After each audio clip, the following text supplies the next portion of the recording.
Hey guys, welcome. आप सभी का स्टॉक स्टोरी चैनल पे बहुत बहुत स्वागत है। तो दोस्तों, आज के वीडियो में हम एक ऑटो एंसिलरीज के शेयर्स के बारे में जानने वाले हैं। इसका रिटर्न इतना बढ़िया है, जो अगर देखेंगे आपने निवेश किया हो तो बहुत ही बढ़िया रिटर्न इन्होंने दे दिया है। क्या ये आने वाले कुछ समय में हमें मल्टीबैगर रिटर्न दिला सकता है या नहीं, इसका जो पॉजिटिव पॉइंट क्या है, निगेटिव पॉइंट है क्या है, वो हम डिटेल्स में देखने वाले। एक ऑटो एंसिलरीज शेयर्स जिसमें हमें ऑटो सेक्टर में तेज़ी देखने को मिल रही है, उसके बाद ऑटो एंसिलरीज में हमें धीरे धीरे वर्क कर रहा है, धीरे धीरे हमें तेज़ी देखने को मिल रही है। तो इस वजह से हमने एक ऑटो एंसिलरीज का ऐसा शेयर चुना है जो कि इसका मार्केट शेयर भी बहुत ही बढ़िया है और रिटर्न्स भी इनका बहुत ही तेज़ी से देखने को मिल रहा है। तो इस वीडियो को शुरू करने से पहले दोस्तों, अगर आप शेयर मार्केट में इंटरेस्टेड हो तो आपके पास डीमैट अकाउंट होना बहुत ही ज़रूरी होता है। तो मैंने नीचे आप स्टॉक की लिंक दे दी है, वो लिंक यूज़ करके आप डीमैट अकाउंट ओपन कर सकते हो और 15 मिनट में ही आप शेयर मार्केट से जुड़ जाते हैं।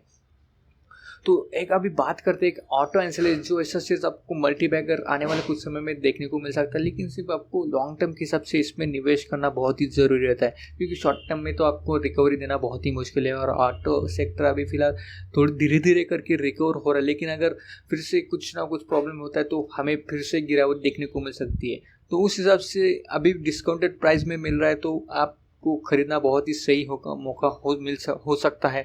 अगर ऑटो अभी एंसिलरीज का भी, अगर ऑटो निफ्टी ऑटो का भी अगर चार्ट पैटर्न देखें तो यहाँ पे आप गौर कर सकते हो, लगभग 8,000 के आसपास अभी फिलहाल देखने को मिला है। ईयर टिली की बात की जाए तो ये मतलब पूरा सेक्टर, ऑटो सेक्टर हमें 8,210 के आसपास देखने को मिला था, लेकिन उसकी गिरावट जो कोरोना की वजह से इसमें लगभग 4,000 के आसपास गिरावट देखने को मिल रही है। तो धीरे धीरे करके ऑटो सेक्टर थोड़ा रिकवरी होते हुए देखने को मिला है। जब ऑटो सेक्टर भागता है तो ऑटो एंसिलरीज जो पार्ट्स बनाते हैं वो सेक्टर भागता है। उसके बाद ऑटो फाइनेंस, जो फाइनेंस करते हैं ऑटो सेक्टर को, ऑटो सेक्टर को जो फाइनेंस करते हैं वो भी भागता है। तो उस हिसाब से अभी हमने चुना है जो ऑटो एंसिलरीज का जो पार्ट्स बनाने में एक्सपर्ट है, तो उसके शेयर्स पे हम बारे में बात करते हैं। तो स्टार्टिंग हम रेवेन्यू से करते हैं, इनका रेवेन्यू कैसा और मार्केट शेयर क्या उन्होंने कैसे कैप्चर कर लिया वो। अगर गाइज यहाँ पे अगर गौर करेंगे तो वायरिंग हार्नेस मार्केट शेयर्स इनका नॉर्थ अमेरिका में लगभग 65 इन्होंने मार्केट शेयर्स है, मतलब इन्होंने जो वायरिंग हार्नेस में मार्केट कैप्चर कर लिया है। और यूरोप में लगभग 40% के आसपास इनका देखने को मिल रहा है हैवी सीवी में, और वायरिंग हार्नेस में लगभग 13% जो नॉर्थ अमेरिका से आता है वो मिड सीवी में हमें देखने को मिल रहा है। मतलब one of the largest manufacture of wiring harness of commercial vehicle के लिए। एंड मतलब मिरर व्हीकल जो रिव्यू करने के लिए पैसेंजर कार्स में होते हैं, तो वो वर्ल्ड्स में लार्जेस्ट मैन्युफैक्चरर्स है। तो उस हिसाब से 65% इन्होंने मार्केट कैप्चर कर लिया है नॉर्थ अमेरिका में। तो अभी बात करते हैं इसमें देखेंगे तो हमें लगभग यहाँ पे दोस्तों गौर करेंगे तो लोकेशन वाइज अगर देखेंगे तो यूएसए में लगभग इनका 15% के आसपास मार्केट रेवेन्यू आता है। जर्मनी 23% के आसपास है, इंडिया में 12% के आसपास है, चाइना में 7%, मैक्सिको 6% के आसपास रेवेन्यू जनरेट होता है, फ्रांस में लगभग 6%, स्पेन में 5% एंड अदर से लगभग 14% के आसपास। मतलब इंडिया में नहीं तो और वर्ल्ड में इनका बिजनेस फैल चुका है, और वहाँ से लगभग ज़्यादा तो हमें जर्मनी से ही इनका ज़्यादा रेवेन्यू आते हुए देखने को मिल रहा है। अगर बात करते हैं प्रोडक्ट वाइज तो वायरिंग हार्नेस में इनका जो रेवेन्यू आता है वो 72% के आसपास है। मतलब ज़्यादातर फोकस इनका वायरिंग हार्नेस में ही देखने को मिल रहा है। मॉड्यूल एंड पॉलीमर कंपोनेंट्स, ये कंपोनेंट्स भी बनाते हैं, जो प्लास्टिक के कंपोनेंट्स मॉड्यूल्स होते हैं, तो वहाँ पे से इनका लगभग 26.4% के आसपास रेवेन्यू जनरेट होता है। और rubber and metals, machines and other products से लगभग 1.6% के आसपास इनका रेवेन्यू जनरेट होता है। तो उस हिसाब से देखेंगे तो जो ज़्यादातर जो इन्होंने मतलब एंसिलरीज, जो ऑटो एंसिलरीज बनाने में हार्नेस में इनका ज़्यादातर फोकस है, तो उस हिसाब से उन्होंने मार्केट भी कैप्चर कर लिया, रेवेन्यू भी इनका उसी से ही ज़्यादा आता है। अभी बात करते हैं चार्ट वाइज, अगर फर्स्ट ऑफ ऑल चार्ट भी देख लेते, करंट मार्केट प्राइस कैसा है वो भी हम यहाँ पे देख लेते हैं। तो गाइज इस कंपनी का करंट मार्केट लगभग 122 के आसपास देखने को मिल रहा है। पिछले एक महीने का भी चार्ट पैटर्न देंगे तो यहाँ पे हमें 122 के 117 के आसपास ही कंसोलिडेशन फेज में देखने को मिला था, लेकिन उसने फिर थोड़ी सी गिरावट देखने को मिल रही है। फिर से उसने अपना 125 के आसपास जो करंट मार्केट 25 का वो था मार्केट, जो 20 का था उसका जो स्ट्रॉन्ग फेज था वो उसने ब्रेक कर लिया। तो अभी यहाँ से हमें शायद से और भी तेज़ी देखने को मिल सकती है। अगर 6 महीने का चार्ट पैटर्न भी देख ले तो यहाँ पे भी हमें कंटिन्यूसली यहाँ पे ग्रोथ होते हुए देखने को मिला, लेकिन यहाँ से फिर वो कंसोलिडेशन फेज में आते हुए देखने को मिल रहा है। तो अगर ईयर टू डेट की बात की जाए तो ये शेयर्स हमें साल के शुरुआती दिनों में 150 के भी आसपास देखने को मिला था, लेकिन उसके बाद यहाँ पे 55 रुपये के आसपास गिरावट देखने को मिल रही है। तो यहाँ पे धीरे धीरे करके वो रिकवर होते हुए देखने को मिला है। तो आप चाहे से बाय ऑन मतलब अगर खरीदारी करना है तो अगर गिरावट होती है तो उस लेवल पे भी खरीद सकते हो, थोड़ा वेट कर सकते हो। नहीं तो या करंट मार्केट प्राइस भी अगर खरीदते हो, अगर मार्केट गिरता है अगर सडनली मार्केट गिरता है तो उस लेवल पे भी अगर थोड़ा खरीदो तो कुछ बात नहीं, क्योंकि फंडामेंटल स्ट्रॉन्ग कंपनियां रिटर्न्स की बात करेंगे तो मैक्स लेवल का रिटर्न आप देख सकते हैं, मैं बताना चाहता हूँ। तो यहाँ पे अगर गौर करेंगे तो जो ऑल टाइम मैक्स लेवल का इनका प्राइस हुआ करता था वो 238 के भाव पे देखने को मिला था 2017 में। उसके बाद पूरा ऑटो सेक्टर रिवर्स में चल रहा था, फिर हमें नोटबंदी का भी इशू देखने को मिला था, और फिर उसके बाद अभी कोरोना की इफेक्ट। तो इस वजह से शायद से इसमें हमें गिरावट लगातार 3 जो इफेक्ट पड़ रहे हैं, इस वजह से हमें गिरावट देखने को मिल रही है। अगर रिटर्न्स देखेंगे इनका मैक्स लेवल का, तो मैं रिटर्न्स दिखाना चाहता हूँ आपको दोस्तों। तो यहाँ पे आप गौर करेंगे तो रिटर्न्स ऑल टाइम मैक्स इनका लगभग 1,00,000% का इनका मैक्स लेवल का रिटर्न है। तो गौर कर सकते हो जो इन्होंने भी यहाँ पे IPO में निवेश किया होगा तो आप यहाँ पे लॉटरी मतलब आप करोड़पति ही बन चुके होंगे। तो ऐसा सोच सकते हो कि रिटर्न्स इनका बहुत ही बढ़िया है। उस हिसाब से भी देखेंगे तो उस कंपनी का नाम है जो आप यहाँ पे मैं दिखाना चाहता हूँ, तो मदरसन सुमी सिस्टम्स लिमिटेड। देखेंगे तो ये इंडिया की मतलब जॉइंट वेंचर कंपनी बिटवीन संवर्धना मदरसन्स इंटरनेशनल लिमिटेड जो इंडिया की कंपनी है एंड जापान की एक कंपनी सुमिटोमो वायरिंग सिस्टम। तो दोनों मिला के दोनों मतलब जॉइंट वेंचर कंपनियां नहीं, वो नंबर 1 कंपनी है ऑटो एंसिलरीज में इंडिया में। तो उस हिसाब से अभी आप देख सकते हो जो वायरिंग में ये इन्होंने मार्केट कैप्चर कर लिया है। तो उस हिसाब से देखेंगे हमें आगे चल के और भी ग्रोथ देखने को मिल सकती है, लेकिन ये न्यूज़ के ऊपर अभी फिलहाल चल रहा है और बहुत ही ज़्यादा ट्रेंडिंग में देखने को मिल रहा है। इसमें अगर वॉल्यूम भी देखेंगे ना, हर दिन हमें ज़्यादा ही वॉल्यूम देखने को मिल सकते हैं और डिलीवरी भी इतनी तेज़ी से रिटेलर निवेशक यहाँ पे उठाते हुए देखने को मिल रहा है। अगर अभी बात करते हैं इनके फाइनेंशियल फंडामेंटल रिजल्ट कैसे है, फंडामेंटल एनालिसिस कैसे है, तो उसके लिए हमें मनी कंट्रोल की वेबसाइट पे जाना होगा। तो यहाँ पे हमें first of all valuation check कर लेते हैं। मनी कंट्रोल की वेबसाइट पे हम यहाँ पे आ चुके हैं, तो यहाँ पे हम गौर करेंगे।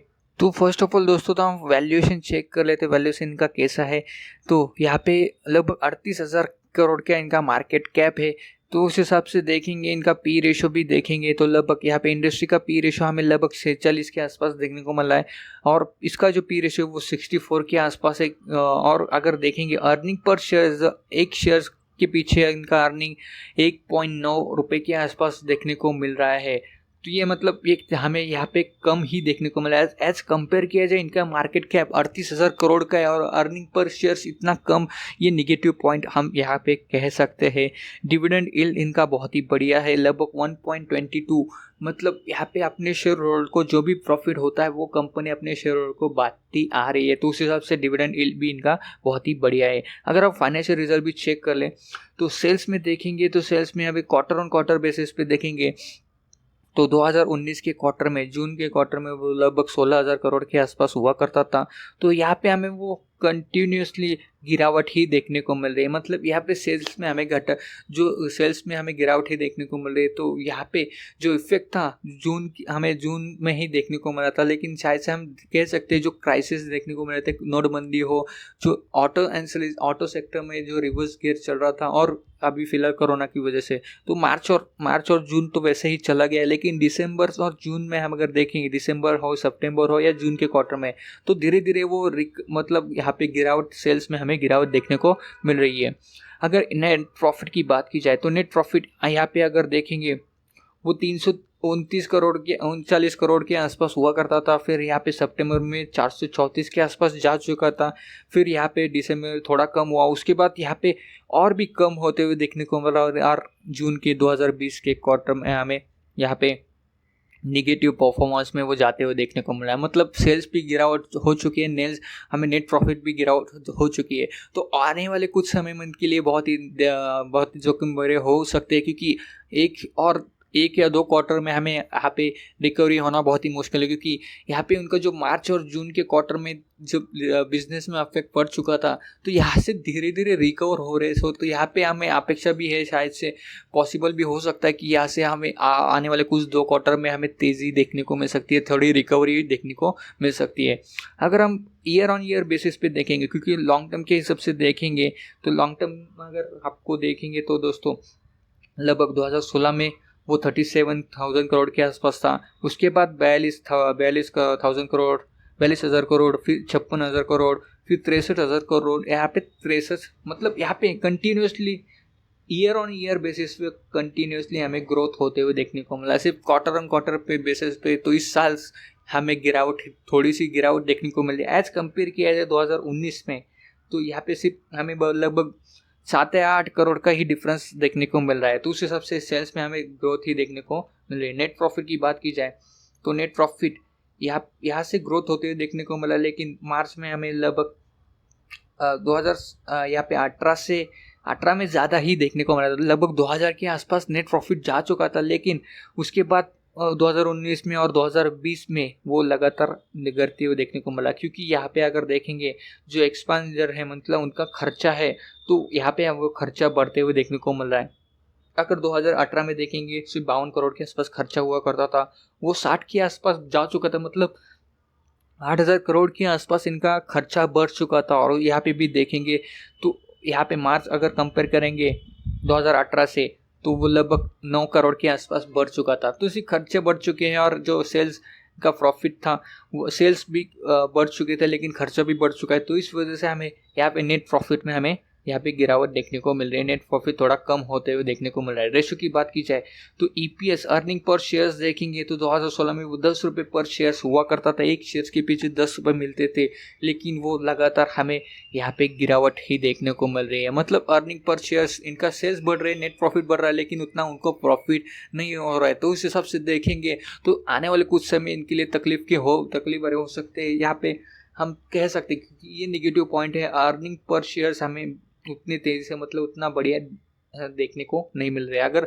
हाँ माना कि उनके सेल्स बढ़ रहे हैं, प्रॉफिट बढ़ रहा है, लेकिन अर्निंग एक शेयर के पीछे हमें अर्निंग वो उतना कम ही दे रहे हैं। अभी बात करते हैं तो डिविडेंड की बात की जाए तो डिविडेंड यील्ड इनका बहुत ही बढ़िया है। 2020 में एक बार दिया था, 2019 में एक बार दिया था। मतलब हर साल कुछ ना कुछ अपना शेयर होल्डर को ये डिविडेंड देती आ रही है। बोनस की बात की जाए तो बोनस यहाँ पे देख सकते हो लगभग इन्होंने 5 बार इन्होंने अपने शेयर होल्डर को बोनस दे दिया। मतलब यहाँ पे जिन्होंने भी ऑलरेडी कुछ समय से होल्ड करके रखा है, तो यहाँ पे वो बोनस लेके मालामाल हो चुके हैं। स्प्लिट की बात की जाए तो स्प्लिट यहाँ पे उन्होंने 2 बार किया था, 2002 में और 2004 में। मतलब यहाँ पे जो 10 का उन्होंने फेस वैल्यू था वो 5 कर दिया, और 5 का फिर से उन्होंने 1 कर दिया 2004 में। अभी फेस वैल्यू 1 के आसपास देखने को मिल रहा है। शेयर होल्डिंग की बात की जाए तो प्रमोटर्स होल्डिंग यहाँ पे 61.71, मतलब प्रमोटर्स होल्डिंग यहाँ पे ज़्यादा ही देखने को मिल रहा है। प्रमोटर्स यानी कि जो इस बिजनेस को चलाते हैं, तो उनको हम प्रमोटर कहते हैं। तो यहाँ पे प्रमोटर्स होल्डिंग यहाँ पे ज़्यादा ही देखने को मिल रहा है। प्लेस देखेंगे यहाँ प्रमोटर ने अपने शेयर्स गिरवी रखे हैं या नहीं, यहाँ पे गौर कर सकते हैं। मार्च के क्वार्टर में वो लगभग 13 के आसपास जा चुके थे, 13% के आसपास। फिर प्लेस यहाँ पे कम करते हुए देखने को मिल रहा है। मतलब जो प्रॉफिट हो रहा है उस हिसाब से वो अपना प्रमोटर ने अपने प्लेस भी, मतलब गिरवी रखे थे वो पैसे, कर्जा है प्रमोटर के ऊपर, वो कम करते हुए देखने को मिल रहा है। फॉरेन इन्वेस्टर्स यहाँ पे स्टेक बढ़ाते हुए देखने को मिल रहा है। लेकिन यहाँ पे कंपेयर किया जाए वो, तो यहाँ पे अगर दिसंबर के 19 में अगर देखेंगे तो यहाँ पे 16% के आसपास फॉरेन इन्वेस्टर्स हुआ करते थे। फिर यहाँ पे थोड़ा कम हुआ, लेकिन यहाँ पे फिर से हमें बढ़ते हुए देखने को मिला जून के क्वार्टर में। अगर डोमेस्टिक भी इन्वेस्टर्स देखें, जो करके हमें इन्वेस्टर्स होते हैं, वहाँ पे भी हमें लगभग 14% के आसपास दिसंबर में क्वार्टर के हुए करते थे। फिर यहाँ पे थोड़ा सा कम होते हुए देखने को मिल रहा है। म्यूचुअल फंड की बात की जाए, म्यूचुअल फंड भी यहाँ पे हमें थोड़ा सा अपना स्टेक कम करते हुए देखने को मिल रहा है। लेकिन प्रमोटर्स हो या फॉरेन इन्वेस्टर्स और अदर्स में भी हमें बढ़ते हुए देखने को मिल रहा है। तो उस हिसाब से प्रोमोटर होल्डिंग भी उन पे ज़्यादा ही है। और एज कंपेयर किया जाए तो नेगेटिव पॉइंट यही सिर्फ उनका अर्निंग पर शेयर्स बहुत ही कम है। तो उस हिसाब से अगर आपको निवेश करना है तो पूरी और भी रिसर्च कर लो या अपने फाइनेंशियल एडवाइजर से एडवाइस कर सकते हो, क्योंकि जो पॉजिटिव पॉइंट है हमने आपके सामने रखे, जो नेगेटिव पॉइंट है उस हिसाब से देखेंगे तो जो हमें देखने को मिल रहा है तो उस हिसाब से हमें खरीदारी का मौका भी मिल सकता है। क्योंकि बढ़िया ही इनका अगर बिजनेस ग्रोथ होता है, धीरे धीरे वर्क होने में थोड़ा टाइम लगेगा, इनका आगे प्रॉफिट देने में थोड़ा सा टाइम लगेगा। तो उस हिसाब से अगर लॉन्ग टर्म में अगर सोचे तो लॉन्ग टर्म के हिसाब से ये शेयर्स आपको उतने बढ़िया रिटर्न्स दिला सकता है उतना। और नंबर 1 ऑटो एंसिलरीज में कंपनी है, तो उस हिसाब से वो उतना दम रखती है कि आपको लॉन्ग टर्म के हिसाब से आपको ज़्यादा ही प्रॉफिट दिला सके। तो आई होप, आशा करता हूँ ये वीडियो आपको पसंद आएगी। तो इस वीडियो को लाइक कीजिए, अपने दोस्तों के साथ शेयर कीजिए। आपके मन में कोई डाउट्स कह रहे हो तो हमें कमेंट बॉक्स में कमेंट जरूर कर देना। आपने अभी तक हमारे चैनल को सब्सक्राइब नहीं किया तो प्लीज़ जल्दी से जल्दी सब्सक्राइब कर देना और बेल आइकन को जरूर प्रेस करना, क्योंकि अगले वीडियो की नोटिफिकेशन आपको मिलते रहे। तो अब तक के लिए धन्यवाद दोस्तों।